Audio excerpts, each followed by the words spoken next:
It's very strange base jumping because it compresses all these moments of anxiety and fear and all that into one moment. And that is the moment that you decide you're going to start running off the top. This is Randy Leavitt, who I tried to compare to James Bond in a previous episode, but couldn't remember the name James Bond, even though I can always remember the name Randy Leavitt. No one's rushing you. They're not saying it's time. It's, the winds aren't changing. It's the airplane's not moving. You're just standing there and you're like, well, I'm standing here and I'm mellow.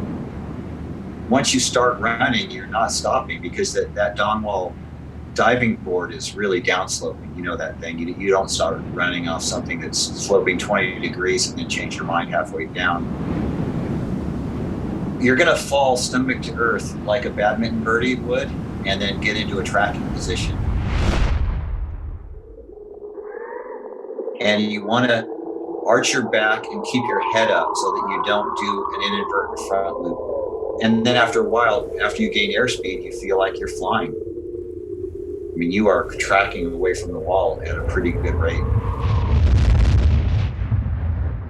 I'm just sitting here feeling anxiety. I'm just like, oh God, everything about that fills me with dread. You're feeling anxiety, Alex? Well, honestly, I learned how to skydive thinking that I was going to get into base jumping, and I never really liked it. I didn't like the sensation. I found it all, but the whole thing just makes me feel a little anxious. I'm like, I just don't like free falling through the sky. And the idea of just running at the edge of El Cap as fast as you can and just jumping off, I'm like, oh my gosh. Building, antenna, span, earth, aka base. In 1980, when a 20-year-old Randy became the first person to climb and then jump off El Cap, the high-stakes shoot-off of skydiving, done close to the ground and with no reserve parachutes, was just getting started. Where did you get the idea to climb El Cap and then base jump off of it? We threw our haul bags off the top using our hammocks as parachutes. And right as I threw the haul bags off and I watched the parachute go down with the haul bags, that scene was etched in my mind. And as soon as I got a hold of that idea, I thought, that's what I need to do. I need to climb El Cap and jump off. That would be the perfect thing to do. I wasn't trying to do it in a daredevil way. I just thought, well, that's the way to do it. Talk me through the whole experience. What did it feel like to climb El Cap knowing that you were going to fly off? I wasn't really preoccupied with it as I was climbing up. It seemed like a normal climb. We climbed Excalibur. It's a 510 A4 type route. And John Yablonsky, the famous Yabo, he hiked my parachute up the back. Yabo gave me the chute. I jumped off and those guys walked back. So the Rangers were actually waiting for me at the bottom at 3 a.m. when I landed. And I got arrested on that last jump. Sentenced to 6 months in jail originally. Eventually, after serving a week in Yosemite jail, I was called back out by Judge Pitts, and he modified it to 7 days with 2 years of formal probation. And I haven't jumped in the valley since. I haven't made an illegal jump since then. You got 2 years probation for jumping off El Cap? I did. That is so crazy. That's pretty hardcore. Yeah, they were trying to make an example out of people, which they did. They scared me. I was an 18-year-old kid or 19 years old. Dude, you were 19 when you base jumped off El Cap? No, wait, I was 20. And honestly, being a 20-year-old is not the best time for risk assessment. No. Randy became base jumper 39, the 39th person in the world to have successfully jumped from all 4 types of terrestrial launch pads. Not too long afterwards, he would walk away after a close call on a jump.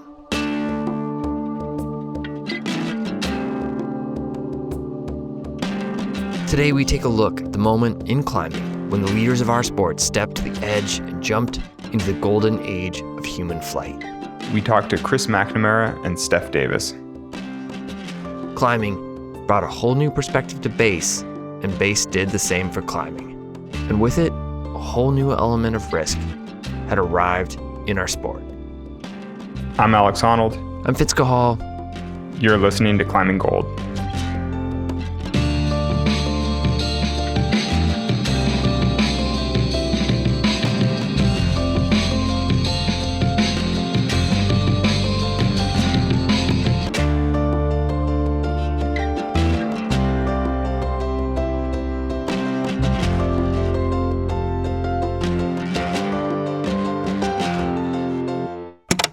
Chapter 6, When Climbing Takes Flight. My name's Chris McNamara. I'm 41 and have been climbing for 27 years. As a 15-year-old in the 1990s, Chris dove into big wall climbing. In his heyday, he would spend over 3 years of total time on the side of El Cap, exploring almost every nook and cranny of the giant monolith. When did you learn about base jumping? When did you first hear about it? What was your experience like? Let's just dive into it. Yeah, well, I actually first learned about base jumping. I was in Norway in 97 at the Troll Wall and came across like very early base jumpers and just thought it was the coolest thing. There's no way I'll ever get into that, but that's amazing. A few years passed. Then I just got that like crazy opportunity where someone said, hey, do you want to just go base jumping with 0 skydives? Shane McConkey had kind of developed this, it was called death camping. If you're a skier, you probably know the name Shane McConkey. He pushed the sport of big mountain skiing both athletically and from a gear standpoint. Then he began combining skiing with base jumping, where he'd ski on a line with a massive cliff below him and then gather speed before jumping off and pulling a chute. Oftentimes like throwing like 2 flips. It was pretty crazy. He was one of the earliest Red Bull athletes, and his jumps were where the mainstream sporting world really began to pick up on the emerging sport of base jumping. He kind of became famous for taking people with no skydives and being like, you just hold a parachute and look at the horizon and arch your back and you'll be great. And I kind of was just there at that moment. I think I was like 24. Are you saying that at that moment in time, it seemed reasonable for people to go base jumping with no experience, just to jump off something with a parachute and hope that it worked out? Yeah. I think that as a climber, when I first started base jumping, I almost thought it was harder for me to actually jump off a cliff than like somebody who's not a climber, because it just goes against like, you know, all of your self-preservation that you have developed over all these years of like, I must never fall. and to then just go jumping off the edge is like, it's a pretty hard barrier to cross through. Here is Steph Davis. Steph is one of the most talented traditional climbers ever. She's free climbed the Salathé on El Cap, completed a free rider in a day ascent. Steph was also the first female to free solo 511 and did numerous expeditions to the great ranges of the world. She brought together athleticism and adventure in a way that few climbers can. Falling is, you know, it's something that I have a lot of emotional things around. And so to kind of be really just kind of looking that in the face in an environment where you can was definitely interesting to me and felt like a really big growth opportunity. I really just went into skydiving kind of like, let's kind of explore this. Let's get more into this falling thing that I'm always trying not to do. Didn't really intend to start base jumping, but that just naturally happened. How many jumps had you done at that point? Before I started base jumping? Yeah. A little bit less than 200, which 200 is the recommended most minimal amount that everyone thinks you should do. And I really agree with that. I think I started a little too fast. As she progressed into base jumping, it only made sense to combine it with climbing. The first one I did was Castleton because, you know, of course, that's the one that really stands out. Castleton is a classic freestanding tower outside of Moab where Steph lives. And so I think that one was super special. It kind of like started it off in a way. For Moab, it's relatively tall. You jump over an arête, so you have kind of open wall on a couple sides of you, which is very nice for safety. And pretty long canopy ride, so you definitely have time to kind of, you know, deal with things and kind of get yourself situated. So I would say, generally speaking, Castleton is probably a fairly friendly jump. Is it scary to jump off the cliff? Yeah, I mean, I think if you're not scared jumping off a cliff, you should not be jumping off a cliff. That's just kind of how I feel about it. And this is like, I've been jumping for, I think, 13 years now, and I probably do, I would say, between 300 and 400 jumps a year. So like, you know, I think you should be scared. Is it almost like going for like an after work run for you? Oh yeah, base jumping in Moab is definitely like that. It's a really, you know, it's just something you go do in the morning. I used to do it to take my dog for a walk because she used to run down after I jumped. But she hasn't been enjoying that recently, so I'm not bringing her when I jump anymore. And that definitely has changed it. Like, it used to be I would have to jump like every day. At that time in climbing, or at least in American climbing, the sport seemed to be separating into two distinct paths. On one side, the athletic standards were rising as climbing became safer. Difficulty trumps danger. This was the path of Chris Sharma, Tommy Caldwell, and Beth Rodden. And on the other side were the Stone Monkeys. The Stone Monkeys really are a cultural extension of the Stone Masters, turned up to 11. It's all just turned up a notch, more extreme and on a different scale. That might mean flying off, that might mean climbing something faster, that might mean doing without a rope. We're sort of like, oh, you're playing the same song, but now you're playing it really loud. I think a lot of the climbing that the Stone Monkeys were doing did have an air of theatricality to it. It was like a performance in a way. It's hard to say why that was the case, though. I think part of what shaped the Stone Monkeys was just having a few charismatic leaders who were into certain things. I mean, you have somebody like Dean, and Dean Potter was just personally interested in free soloing and slacklining and base jumping and highlining, all these things that he considered his art. It's like, oh, let's rig a highline between these two giant formations and then walk halfway across and base jump off. You're like, yeah, I'm sure that's fun and I'm sure it's interesting and kind of challenging, but mostly it's like a complete spectacle. It's like the video is insane, the footage is crazy. It's like, I don't know. What an unusual detour that climbing took. The Stone Monkeys can be loosely characterized as the generation of climbers active between the mid-90s to the mid-aughts, especially in Yosemite Valley. While Dean Potter may have often been seen as the intellectual leader of the era, it was a technological innovation outside of climbing that truly changed the generation's course. After the break, we head to Baffin Island.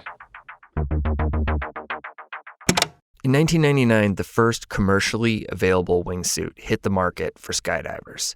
And it wasn't really intended for base jumping, but it would take hold in the sport. The suits opened more terrain because base jumpers could glide. The closer a jump carried you to vertical walls or the ground, the greater the sensation of flight. Chris saw this little film called Super Terminal, a grainy video of people flying in Norway, and it instantly changed his perspective on the sport. It was the kind of thing you'd find on DVD at a skydiving school, playing on loop at the TV. Then it all kind of clicked where I was like, oh, this isn't the sport of, jumping off small things, almost hitting the ground, but a parachute opens. This is like the sport of flying. I'd say there are two big appeals. The simple one is you're flying, and many people have had dreams of flying, and it is just about as cool as you think it would be. And then the other big component was the first ascent component. Instead of first ascents, it's finding all these new exits that no one has ever jumped off of, and figuring out, is it possible? Like, will the suit separate you from the earth fast enough? And the two came together, and it was a pretty magical time there. I was kind of already open to that idea of something totally crazy and insane can become normal through the big wall progression. Obviously, it's risky. But what about wingsuiting is so compelling stuff? When you do get into that zone of jumping, it's obviously longer on a wingsuit jump than on a slider off short jump. But again, I think the time is different. Like, if you're on a wingsuit flight, it could be like a 1.5 minute flight or a 2 minute flight, and then a minute or two under parachute. That doesn't feel like a normal minute or three. You kind of are really deeply aware of every bit of every second of that time. And it's compressed, it's super compressed, but it is a really amazing feeling of focus when you're doing it. And I definitely like that part of it. Can you talk about some of the exits that you've opened? Yeah, so I started in Zion, and so you'd ask the skydivers, like, what has been jumped off in Zion? They're like, oh yeah, only the stuff that you can basically hike to off an established trail, because it's pretty much impossible to get to the rest of that other stuff. And I was like, actually, that's 5.7. Not impossible. when I was starting out, like a 2-to-1 glide ratio or 2 feet forward for 1 foot down was kind of really great. And now it's progressed way past that. I think somewhere between 3 and 4 to 1 glide ratio, which means, if you jump off a cliff that's 3,000 feet tall, you can get a flight that's well over a mile. And then of course in Yosemite, I'd say like one of the coolest ones was Ribbon Falls. And so that one with the wingsuit became jumping straight over a waterfall into this amphitheater, but then flying out and then getting another 1,500 feet of terrain that is the lead up to Ribbon Falls. Dude, just listen to this makes me want to base jump. Like, that is so epic to fly off of Ribbon Falls and fly out of the amphitheater and then just land down in the flats, down by the river. You're just like, that's so crazy.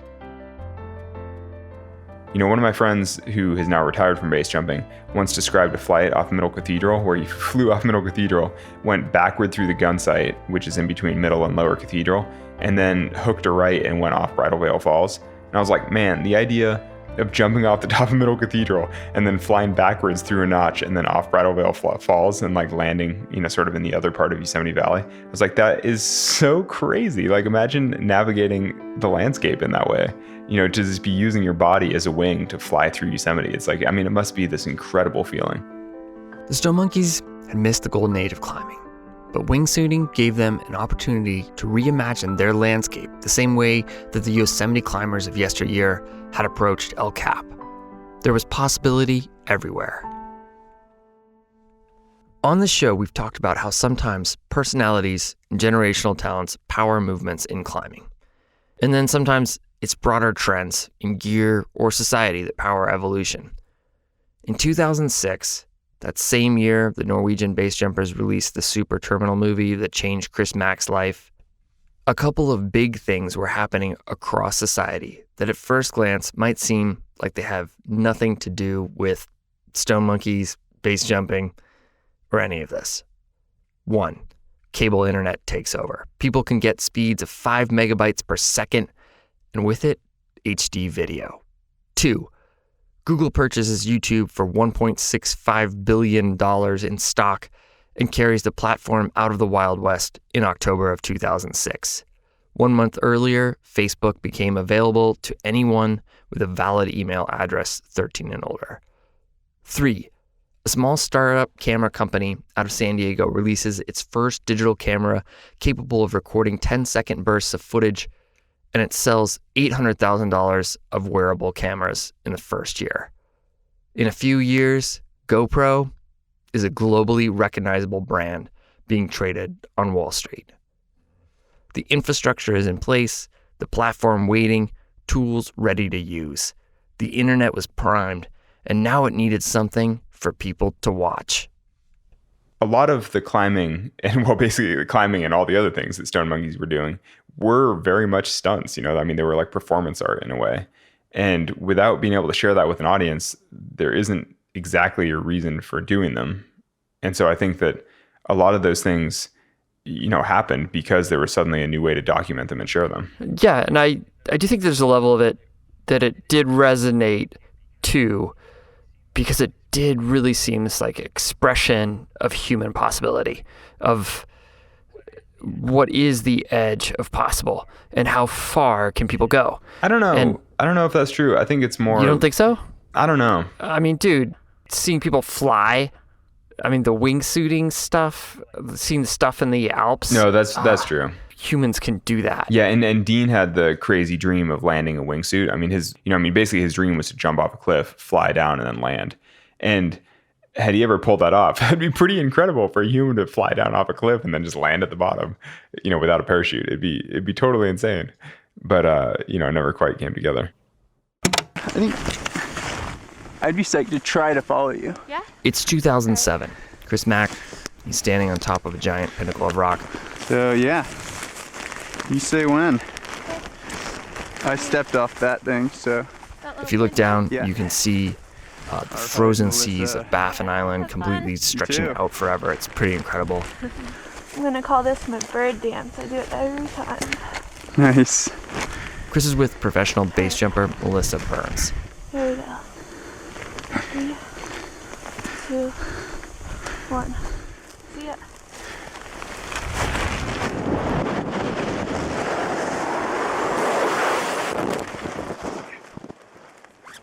Yeah! Holy shit!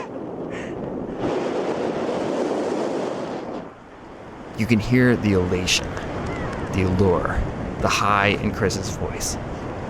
And the rest of the team watched from below, and they were also psyched. Chris and Melissa turned back right away to cut another lap, and a third team member joined. 3 hours later, they stood on top, calculating a plan. Melissa and Chris would jump, and their friend would follow and film. You didn't have that long to get the wingsuit flying, and then you had to kind of fly out of this canyon. And it was just this amazing jump.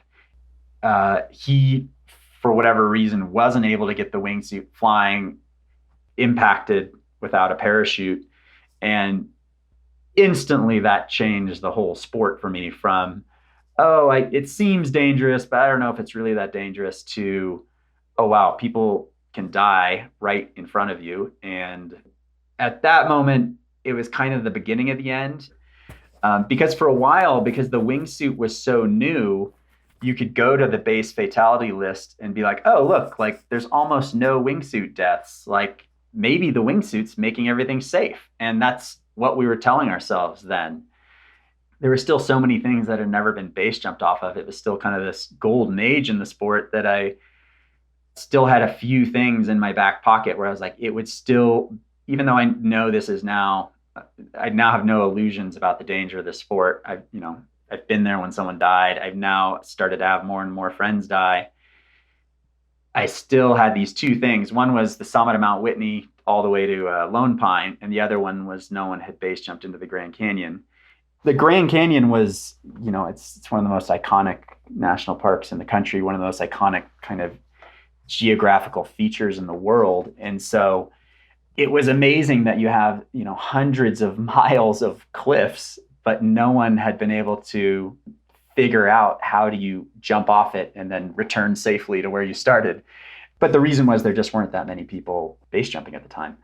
I started by driving to all the easy spots, really hoping like, oh, hopefully I can drive to the edge here and there'll be some nice hiking trail to get me back. But even though the Grand Canyon's super long and has a cliff at the edge for much of it, usually that cliff is only 500 or 600 feet tall, which at the time was not a big enough cliff to get the wingsuit flying. And so after driving to all these obvious spots, I knew that it was going to be some super remote location and that the only way to figure that out was to float the entire Grand Canyon and look back up and kind of assess from the river what would be the right jump. I got to float the whole thing and scope it out and found that perfect cliff that might be the largest, most overhanging sandstone cliff in the country. Even though it was a super safe jump and there was a giant landing area at the bottom, it was really unclear how to get back out because it's such a remote spot. You have to, basically drive 24 miles of dirt roads just to get there. And then once you're there, there's no trail at the bottom that takes you back up. And so we had to kind of do a first ascent of a trail from the top down to make sure that once we landed, we could actually get back up. And so that was a big day of walking until you like cliff out and then reversing course and then walking down another spot and then cliffing out and reversing course. But we finally kind of pieced together this super random fourth class route that took you more or less back to your exit point. But I was so tired from that day. It was just, this huge day of hiking. After the hike out, Chris planned to take a rest day. But the weather was about to shift, so the next morning, he decided to go for it. In my mind, was like, I can suck it up for 30 seconds and get a good flight in. But what I didn't realize is that being super tired is sort of like being drunk. The first thing that goes is your balance. And losing your balance in wingsuiting is like the worst thing ever, as I learned on this jump. because you can think you're doing it all right and yet you're in the right position, but just being a little off is all it takes to just start, flying more like a brick than a flying squirrel. The Grand Canyon is basically like this 3-level wedding cake where, you just have to keep making it over another section. And so like you jump off the first steep cliff, and then there's a long talus field, and then there'll be like another cliff. I jump and I'm suddenly like just falling like way faster than I've ever fallen at the surface, and flying way less than I've ever actually flown. Because what happened is I jumped off and I planned to instantly turn sideways and start flying next to everything. Within about 6 or 7 seconds, I'd done that. I turned into the cliff, and then I just really started watching the ground come up way closer than it ever had. And then I just abandoned that whole plan and said, okay, now it's just about outrunning everything. Like I was flying so poorly that I wasn't even matching the pitch of the talus field. And so I needed to kind of get to that next bench, that next cliff, came up to almost hitting the ground and then just barely cleared it, and then, flew over like another 300-foot cliff. I just want to make it to the river and live. I came up on this one cliff and just barely went by it, probably cleared it by like 10 feet or less. Pulled out of that, I no longer had the glide ratio to make it to the landing zone. So I had this kind of split decision of, do I land in like a giant talus field, maybe sprain an ankle and not be able to hike back out? Or do I just land in the water? And I thought like landing in the water would be no big deal. Once your parachute fills with water, it's an anchor, and it basically wants to suck you to the bottom of the river. And so after landing in the river, I then had kind of the 5-minute doggy paddle for my life, and kind of pulled myself onto shore, and instantly knew if I was on the fence before, but now I just know that this sport's over, because as cool as these adventures are, they're just not worth dying for. There's just nothing even as cool as doing the first wingsuit into the Grand Canyon that's worth this type of risk. I knew it was time to move on to something else. Do you still want to base jump, Alex? No, I'm like sort of horrified at all. I'm just like, oh man.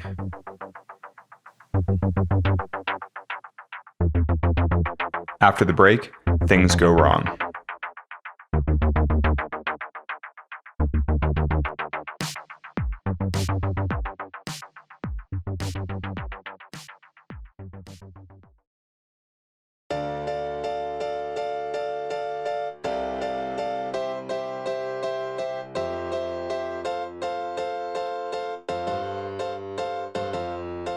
So Chris, all this is unfolding over the course of 3 or 4 years, right? Yeah.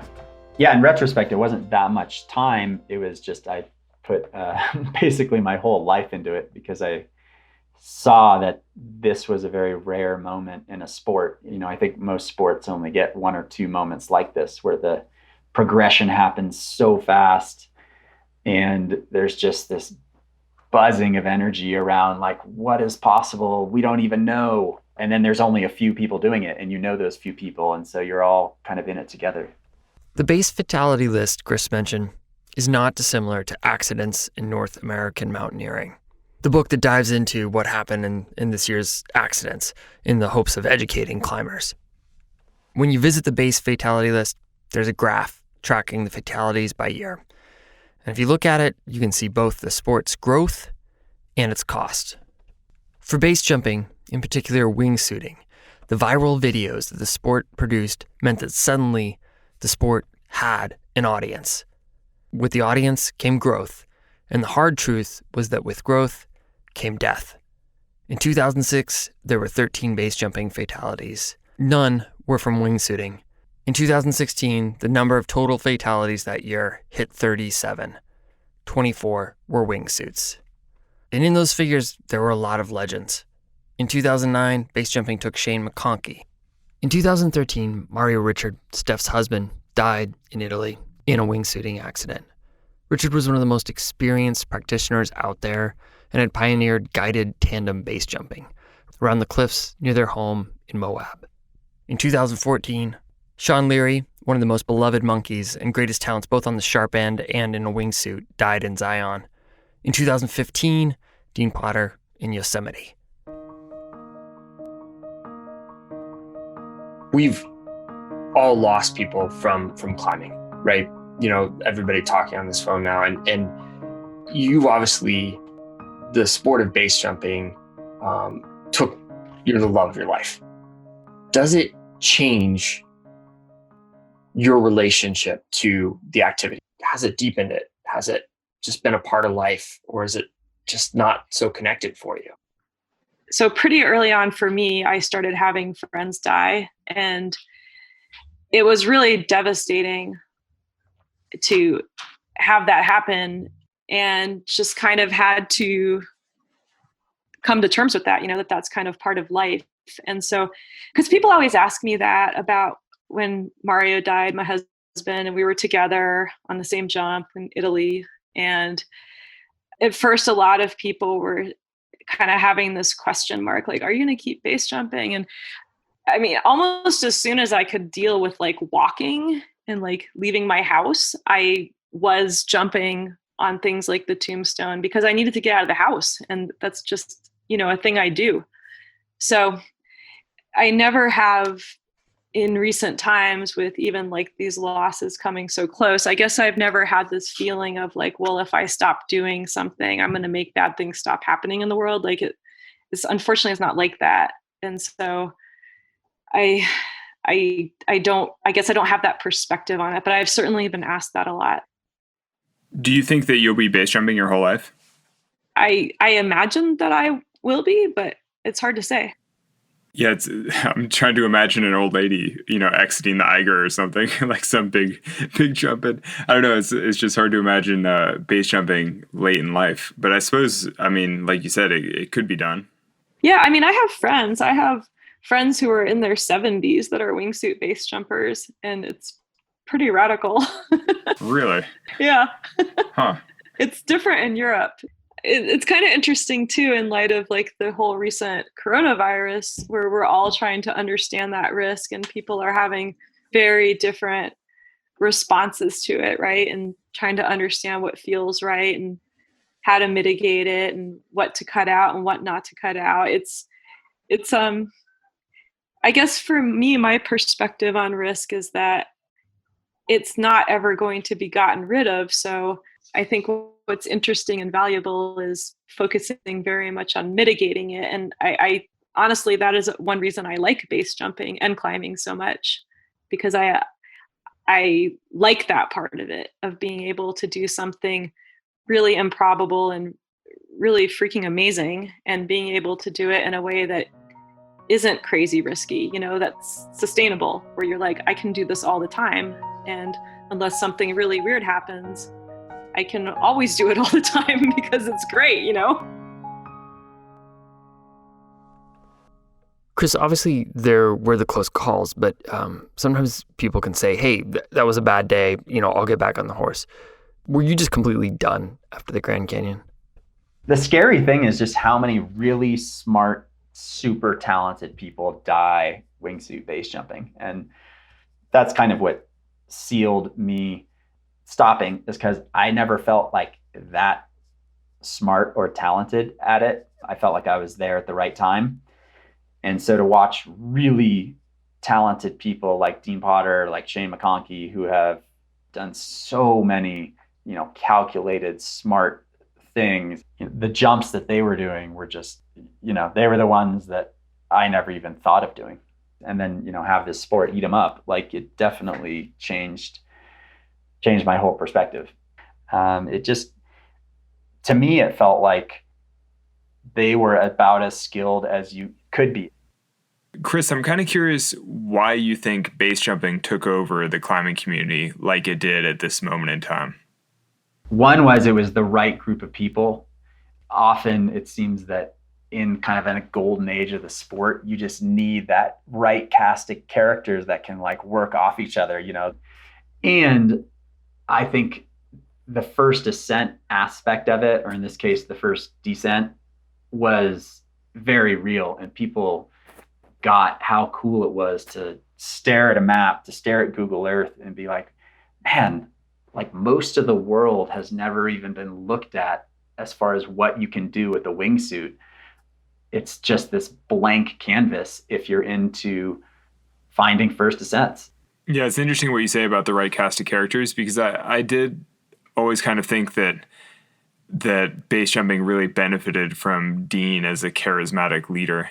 I mean, I know that I certainly was interested in base jumping and sort of drawn toward it because Dean Potter was doing such interesting things, combining free soloing and base jumping and wingsuit flying, and he just made it seem so cool. It was like, well, if he's doing it, it must be worth considering. But then once he died doing it, it really turned me the other direction. It's like, it's like when you lose the charismatic leader, it's just suddenly a lot less interesting. And I felt the same way when so many of the people I looked up to in the sport started dying. It was devastating. Yeah, sorry, I'm just like sitting here all depressed. I mean, I remember the day that I found out that Dean died in an accident like that. And I happened to be in Sacramento, and I just remember spending the day like biking around, sort of thinking about it. Because he was he was a childhood hero of mine, and it's interesting because, Dean was somebody who was doing the most dangerous seeming things in the world. And yet somehow, as you said, he just seemed so good at it. He seemed so competent. You just think that he's going to be the person that sort of gets away with it because he's good at it. But I found it pretty sobering. I was like, oh, and, thinking about it now, I still find it pretty sobering. You're just like, poor Dean. What lessons do you think you carried away from those years? I just remember when I was big wall climbing and reading every book about the golden age of big wall climbing, 5 times, and then being like, well, where are Yvon Chouinard and Tom Frost and Royal Robbins now? Like, wait, Yvonne's fly fishing and Royal Robbins is making like hiking pants, and Tom Frost is into lighting equipment. Like, wait, I don't get it. Like, how did all these climbers who had kind of found the Holy Grail, which was climbing El Cap, then kind of change to these what seemed like much more mundane pursuits? But now in retrospect, I kind of realized at their core, they were adventurers and they just really wanted to be creative. And so they kind of took that knowledge from climbing and then just transferred it to all these other elements of life. And that for me became the model, which was, the climbing really can stay with you forever in all these different elements of your life, even if you're not actually climbing doing them. I'm like, amen. Let that be a life lesson. I'm going to hold on to that little nugget.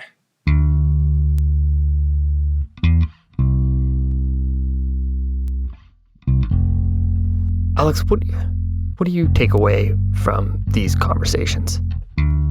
It's hard to really capture the whole thing that was going on with the Stone Monkeys, because I think, I still don't know how to articulate it, actually. I still don't know how to sum this all up, but there are just so many things going on culturally with extreme sports and the X Games and, free skiing and like all this, gymnastic elements and movement being brought into other sports like skiing and snowboarding and like BMX biking, like all this crazy stuff going on. And then you have climbing trying to find its own way, trying to do something interesting, creative, and new, and sort of incorporating all these other sort of extreme sports elements. And, now looking back on it, it feels very much like a bizarre little detour for climbing. But at the time, while it was going on, and I was in the middle of all this, I was growing up through this and climbing in Yosemite for a lot of this, I was like, this is the future. This is so cool. And I think a lot of that had to do with people like Dean making it look really cool. I was like, man, look how much fun he's having. Look at the crazy things that he's doing. And it's so incredible. I was like, I should be doing that. But then I learned how to skydive and I was like, you know what? I shouldn't be doing that. That's horrifying. And I'm not into it. I think part of the extreme nature, what do you call like the whole crazy Stone Master, like extreme sports stuff? Like I keep saying extreme, but like, is there a word for that? The way I think of it is like gravity. It's all about that. It's all about that word, both on a physics level and also on a risk level. Metaphoric, yeah. You touched on this earlier, but Dean was a childhood hero who became an equal to you, and Sean Larry Stanley was a friend you did a bunch of climbing with. how did you internalize, sort of like intellectually internalize their deaths? I think with both Stanley and Dean's death, I mean, you just feel sad. I'm just like, oh, that's too bad. I mean, both were surprising to me, but also not totally shocking. You know, it's one of those things where, like, you never expect something like that to happen, but at the same time, you know rationally that it's a serious possibility if somebody's consistently base jumping in that way. And I mean, it's pretty heavy to hear that, you know, your childhood hero died in an accident that seems, I don't know, sort of, you know, it's just like, you don't want to say unfair because obviously, you know, there's no real fairness in it. You're just kind of like, it's just one of those things that happens. You're just like, oh, what a slightly arbitrary, you know, it's like, why that day? You know, it's like for all the times he jumped, like, why was that the time that he didn't clear a gap, you know? Though all accidents, you always want to rationalize them in some way. You want to find some explanation for it. And ultimately, a lot of the time, it just comes down to random. You know, it's like you take enough chances, sometimes things don't work out. Which, you know, yeah, I'm just rambling, but I'm like, obviously that's a lesson for my life too.